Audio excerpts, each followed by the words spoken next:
La carta del apóstol Pablo a los Gálatas, capítulo 1.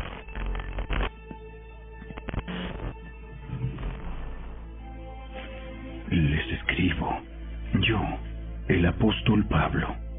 No fui nombrado apóstol por ningún grupo de personas, ni por ninguna autoridad humana, sino por Jesucristo mismo, y por Dios Padre, quien levantó a Jesús de los muertos.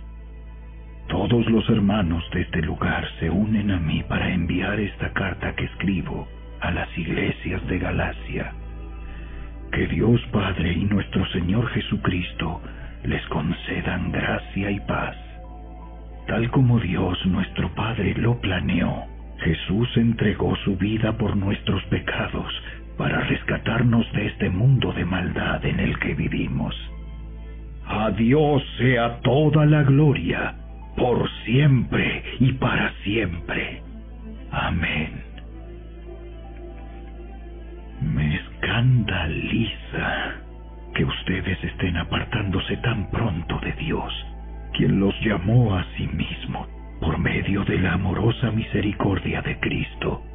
Están siguiendo un evangelio diferente que aparenta ser la buena noticia, pero no lo es en absoluto.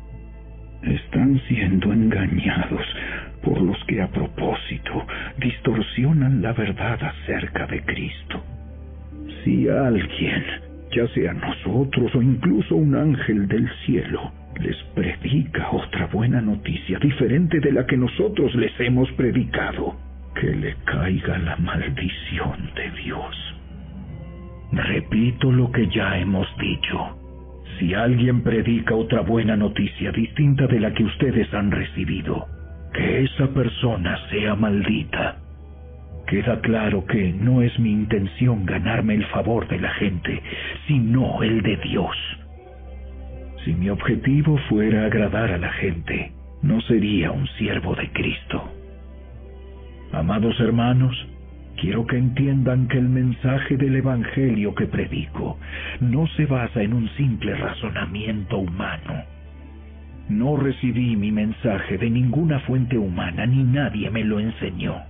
En cambio, lo recibí por revelación directa de Jesucristo. Ustedes saben cómo me comportaba cuando pertenecía a la religión judía y cómo perseguí con violencia la iglesia de Dios. Hice todo lo posible por destruirla. Yo superaba ampliamente a mis compatriotas judíos en mi celo por las tradiciones de mis antepasados. Pero aún antes de que yo naciera, Dios me eligió y me llamó por su gracia maravillosa. Luego, le agradó revelarme a su Hijo para que yo proclamara a los gentiles la buena noticia acerca de Jesús. Cuando esto sucedió, no me apresuré a consultar con ningún ser humano. Tampoco subí a Jerusalén para pedir consejo de los que eran apóstoles antes que yo. En cambio, me fui a la región de Arabia y después regresé a la ciudad de Damasco. Luego, 3 años más tarde, fui a Jerusalén para conocer a Pedro y me quedé 15 días con él. El único otro apóstol que conocí en esos días fue Santiago, el hermano del Señor. Declaro delante de Dios que no es mentira lo que les escribo. Después de esa visita, me dirigí al norte, a las provincias de Siria y Cilicia, y aún así, las iglesias en Cristo que están en Judea todavía no me conocían personalmente. Todo lo que sabían de mí era lo que la gente decía. El que antes nos perseguía, ahora predica la misma fe que trataba de destruir. Y alababan a Dios por causa de mí.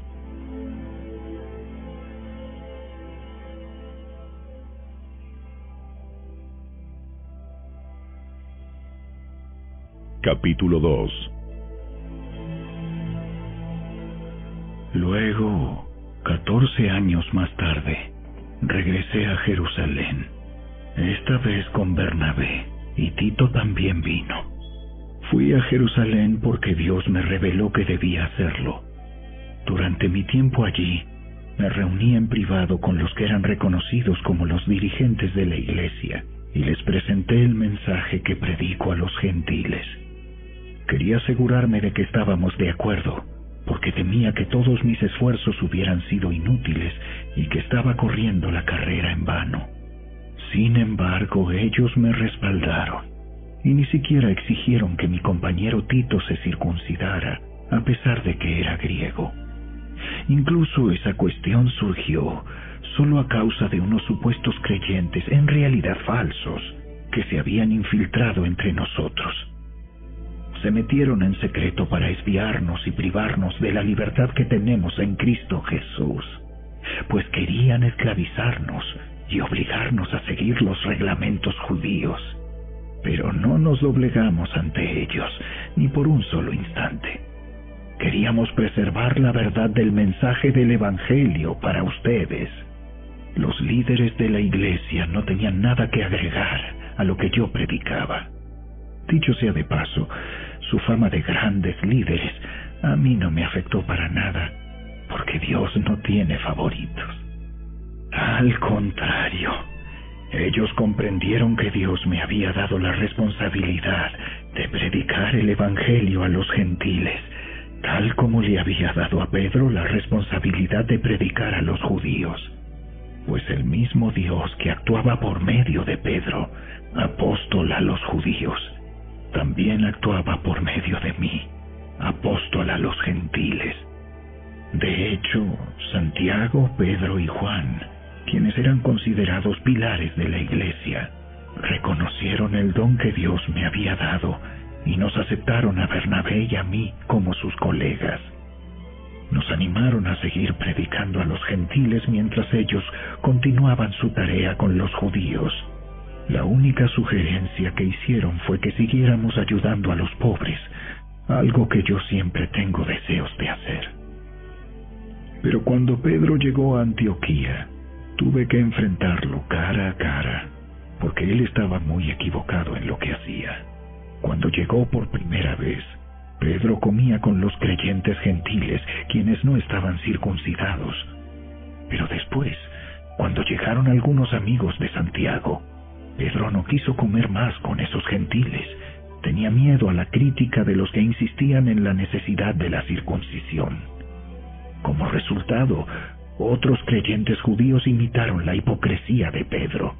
E incluso Bernabé se dejó llevar por esa hipocresía.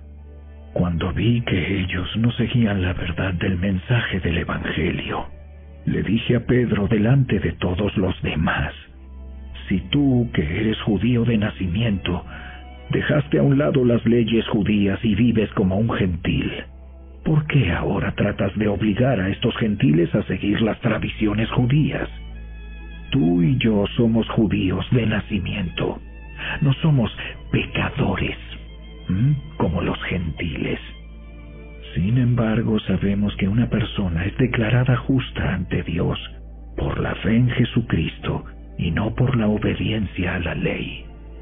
Y nosotros hemos creído en Cristo Jesús para poder ser declarados justos ante Dios por causa de nuestra fe en Cristo, y no porque hayamos obedecido la ley. Pues nadie jamás será declarado justo ante Dios mediante la obediencia a la ley. Pero supongamos que intentamos ser declarados justos ante Dios por medio de la fe en Cristo, y luego se nos declara culpables por haber abandonado la ley. ¿Acaso esto quiere decir que Cristo nos ha llevado al pecado? Por supuesto que no. Más bien, soy un pecador si vuelvo a construir el viejo sistema de la ley que ya eché abajo. Pues cuando intenté obedecer la ley misma me condenó. Así que morí a la ley. Es decir, dejé de intentar cumplir todas sus exigencias a fin de vivir para Dios. Mi antiguo yo ha sido crucificado con Cristo. Ya no vivo yo, sino que Cristo vive en mí. Así que vivo en este cuerpo terrenal, confiando en el Hijo de Dios, quien me amó y se entregó a sí mismo por mí. Yo no tomo la gracia de Dios como algo sin sentido, pues si cumplir la ley pudiera hacernos justos ante Dios, entonces no habría sido necesario que Cristo muriera.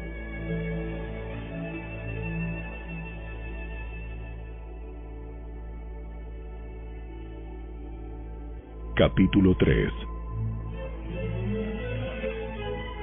¡Ay, Gálatas tontos! ¿Quién los ha hechizado? Pues el significado de la muerte de Jesucristo se les explicó con tanta claridad, como si lo hubieran visto morir en la cruz. Déjenme hacerles una pregunta. ¿Recibieron al Espíritu Santo por obedecer la ley de Moisés? Claro que no. Recibieron al Espíritu porque creyeron el mensaje que escucharon acerca de Cristo. ¿Será posible que sean tan tontos después de haber comenzado su nueva vida en el Espíritu? ¿Por qué ahora tratan de ser perfectos mediante sus propios esfuerzos? ¿Acaso han pasado por tantas experiencias en vano? No puede ser que no les hayan servido para nada. Vuelvo a preguntarles, ¿acaso Dios les da al Espíritu Santo y hace milagros entre ustedes porque obedecen la ley? Por supuesto que no. Es porque creen el mensaje que oyeron acerca de Cristo. Del mismo modo, Abraham le creyó a Dios y Dios lo consideró justo debido a su fe. Así que los verdaderos hijos de Abraham son los que ponen su fe en Dios. Es más, las Escrituras previeron este tiempo en el que Dios declararía justos a los gentiles por causa de su fe. Dios anunció esa buena noticia a Abraham hace tiempo, cuando le dijo: todas las naciones serán bendecidas por medio de ti. Así que todos los que ponen su fe en Cristo participan de la misma bendición que recibió Abraham por causa de su fe. Sin embargo, los que dependen de la ley para hacerse justos ante Dios están bajo la maldición de Dios, porque las Escrituras dicen: maldito es todo el que no cumple ni obedece cada uno de los mandatos que están escritos en el libro de la ley de Dios. Queda claro, entonces, que nadie puede hacerse justo ante Dios por tratar de cumplir la ley, ya que las Escrituras dicen: es por medio de la fe que el justo tiene vida. El camino de la fe es muy diferente del camino de la ley, que dice: es mediante la obediencia a la ley que una persona tiene vida. Pero Cristo nos ha rescatado de la maldición dictada en la ley. Cuando fue colgado en la cruz, cargó sobre sí la maldición de nuestras fechorías. Pues está escrito: maldito todo el que es colgado en un madero. Mediante Cristo Jesús, Dios bendijo a los gentiles con la misma bendición que le prometió a Abraham, a fin de que los creyentes pudiéramos recibir por medio de la fe al Espíritu Santo prometido. Amados hermanos, el siguiente es un ejemplo de la vida diaria. Así como nadie puede anular ni modificar un acuerdo irrevocable, tampoco en este caso. Dios ha dado las promesas a Abraham y a su hijo. Y noten que la Escritura no dice a sus hijos, como si significara muchos descendientes. Más bien dice a su Hijo.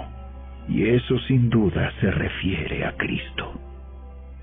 Lo que trato de decir es lo siguiente: el acuerdo que Dios hizo con Abraham no podía anularse 430 años más tarde, cuando Dios le dio la ley a Moisés, porque Dios estaría rompiendo su promesa Pues si fuera posible recibir la herencia por cumplir la ley, entonces esa herencia ya no sería el resultado de aceptar la promesa de Dios. Pero Dios, por su gracia, se la concedió a Abraham mediante una promesa. Entonces, ¿para qué se entregó la ley? Fue añadida a la promesa para mostrarle a la gente sus pecados. Pero la intención era que la ley durara solo hasta la llegada del Hijo prometido. Por medio de ángeles, Dios entregó su ley a Moisés, quien hizo de mediador entre Dios y el pueblo. Ahora bien, un mediador es de ayuda si dos o más partes tienen que llegar a un acuerdo. Pero Dios, quien es uno solo, no usó ningún mediador cuando le dio la promesa a Abraham. ¿Hay algún conflicto entonces entre la ley de Dios y las promesas de Dios? De ninguna manera. Si la ley pudiera darnos vida nueva, nosotros podríamos hacernos justos ante Dios por obedecerla. Pero las Escrituras declaran que todos somos prisioneros del pecado. Así que recibimos la promesa de libertad que Dios hizo únicamente por creer en Jesucristo. Antes de que se nos abriera el camino de la fe en Cristo, estábamos vigilados por la ley. Nos mantuvo en custodia protectora, por así decirlo, hasta que fuera revelado el camino de la fe. Dicho de otra manera, la ley fue nuestra tutora hasta que vino Cristo. Nos protegió hasta que se nos declarara justos ante Dios por medio de la fe. Y ahora que ha llegado el camino de la fe, ya no necesitamos que la ley sea nuestra tutora, pues todos ustedes son hijos de Dios por la fe en Cristo Jesús, y todos los que fueron unidos a Cristo en el bautismo se han puesto a Cristo como si se pusieran ropa nueva. Ya no hay judío ni gentil, esclavo ni libre, hombre ni mujer, porque todos ustedes son uno en Cristo Jesús. Y ahora que pertenecen a Cristo, son verdaderos hijos de Abraham, son sus herederos, y la promesa de Dios a Abraham les pertenece a ustedes.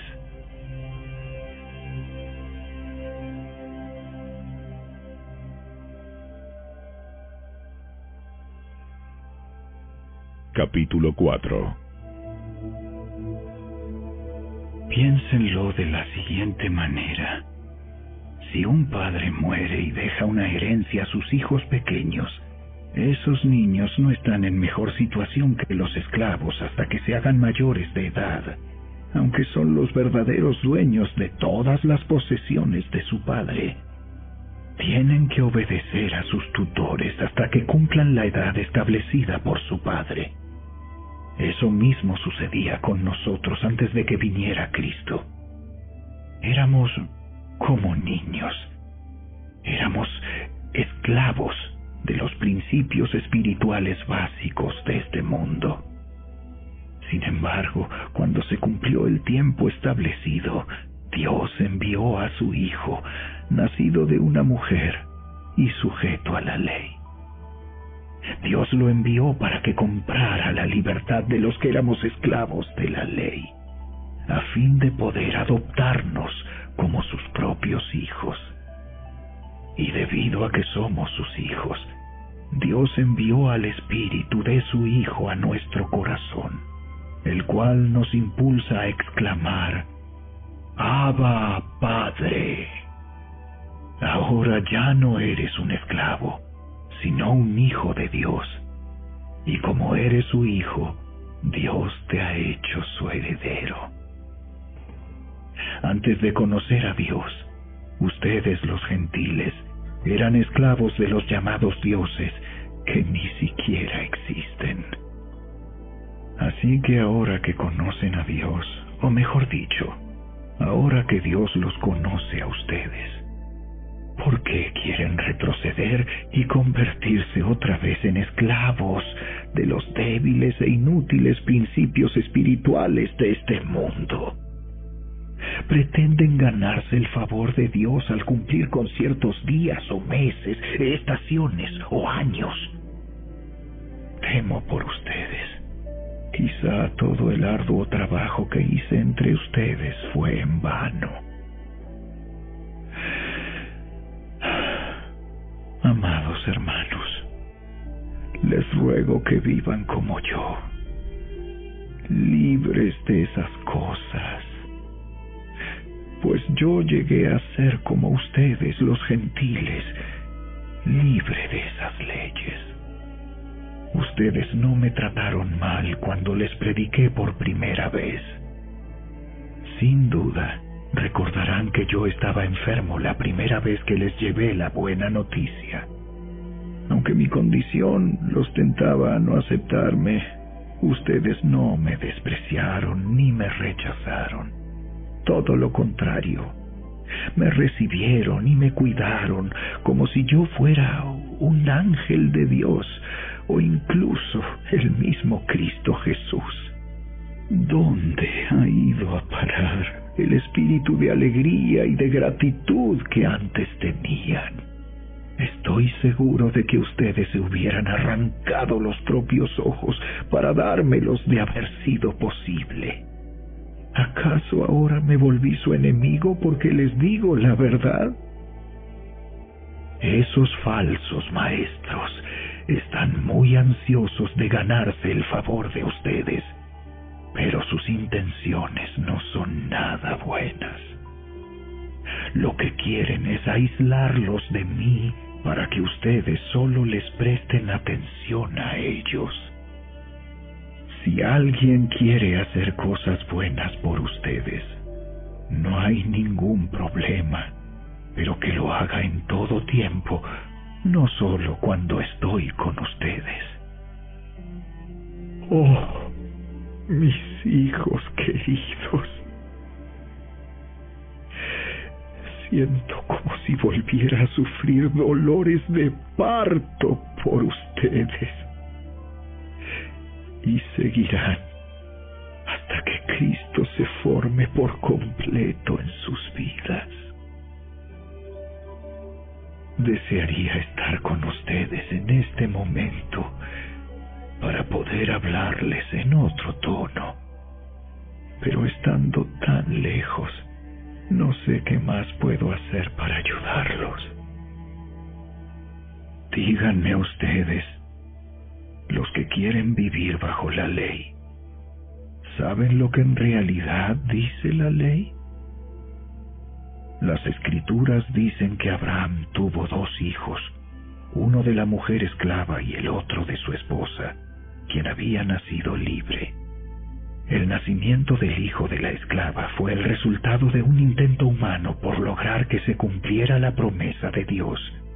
Pero el nacimiento del hijo de la libre fue la manera en que Dios cumplió su promesa. Esas 2 mujeres son una ilustración de los 2 pactos de Dios. La primera mujer, Agar, representa el monte Sinaí, donde el pueblo recibió la ley que los hizo esclavos. Y ahora Jerusalén es igual que el monte Sinaí, en Arabia, porque la ciudad y sus hijos viven bajo la esclavitud de la ley. Pero la otra mujer, Sara, representa la Jerusalén celestial. Ella es la mujer libre y es nuestra madre. Como dijo Isaías: Alégrate, oh mujer sin hijos, tú que nunca diste a luz. Ponte a gritar de alegría, tú que nunca tuviste dolores de parto, pues la mujer desolada ahora tiene más hijos que la que vive con su esposo. Y ustedes, amados hermanos, son hijos de la promesa igual que Isaac, pero ahora son perseguidos por los que quieren que cumplan la ley, tal como Ismael, el hijo que nació del esfuerzo humano, persiguió a Isaac. el Hijo que nació por el poder del Espíritu. Pero ¿qué dicen las Escrituras al respecto? Echa fuera a la esclava y a su hijo, porque el hijo de la mujer esclava no compartirá la herencia del hijo de la mujer libre. Así que, amados hermanos, no somos hijos de la mujer esclava, somos hijos de la mujer libre.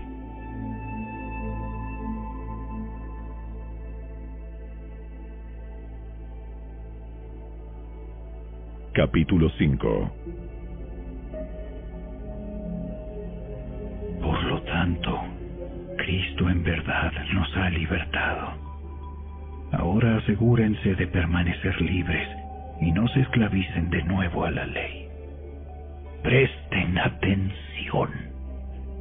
Yo, Pablo, les digo lo siguiente. Si dependen de la circuncisión para hacerse justos ante Dios, entonces Cristo no les servirá de nada. Lo repito, si pretenden lograr el favor de Dios mediante la circuncisión, entonces están obligados a obedecer cada una de las ordenanzas de la ley de Moisés. Pues si ustedes pretenden hacerse justos ante Dios por cumplir la ley, han quedado separados de Cristo. Han caído de la gracia de Dios. Sin embargo, los que vivimos por el Espíritu esperamos con anhelo recibir por la fe la justicia que Dios nos ha prometido. Pues una vez que depositamos nuestra fe en Cristo Jesús, de nada sirve estar o no circuncidado. Lo importante es la fe que se expresa por medio del amor. Ustedes corrían muy bien la carrera. ¿Quién les impidió seguir la verdad? Seguro que no fue Dios, porque Él es quien los llamó a ser libres. Esa falsa enseñanza es como un poquito de levadura que impregna toda la masa. Confío en que el Señor los guardará de creer falsas enseñanzas.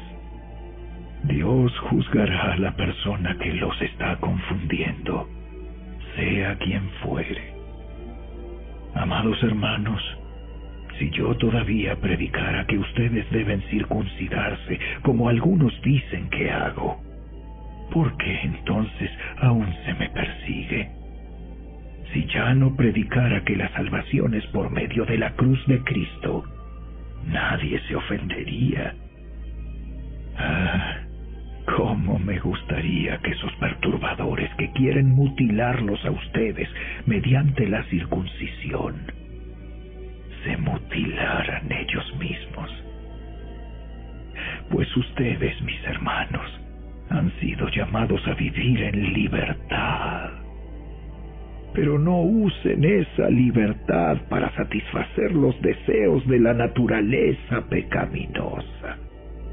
Al contrario, usen la libertad para servirse unos a otros por amor. Pues toda la ley puede resumirse en un solo mandato: ama a tu prójimo como a ti mismo.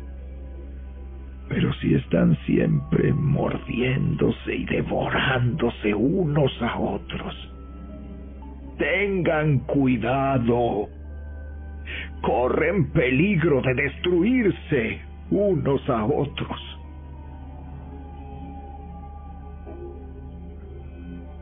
Por eso les digo, dejen que el Espíritu Santo los guíe en la vida.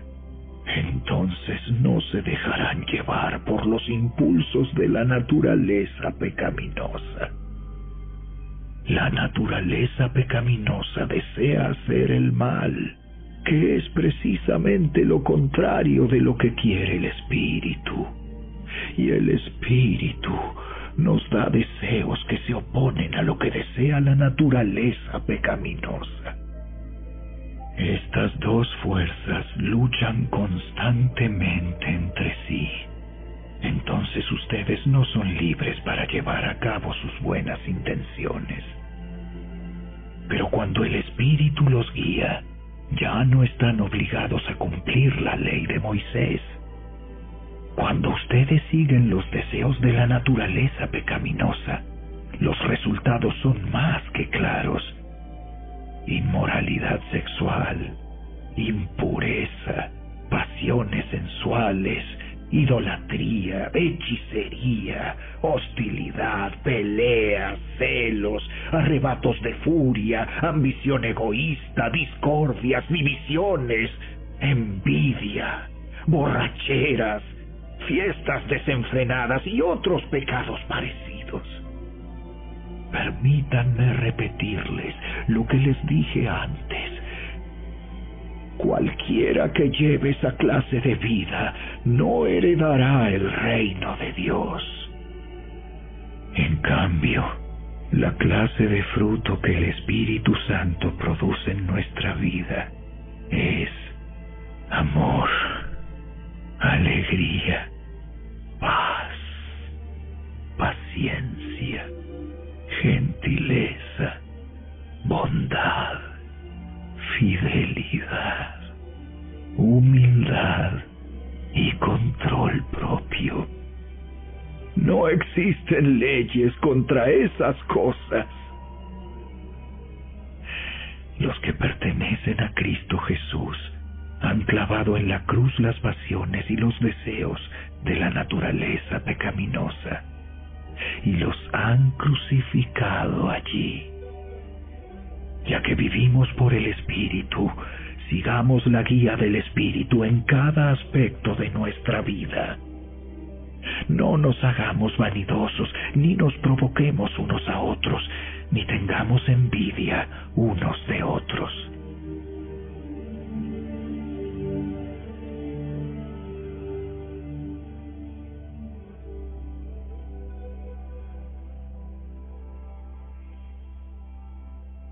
Capítulo 6.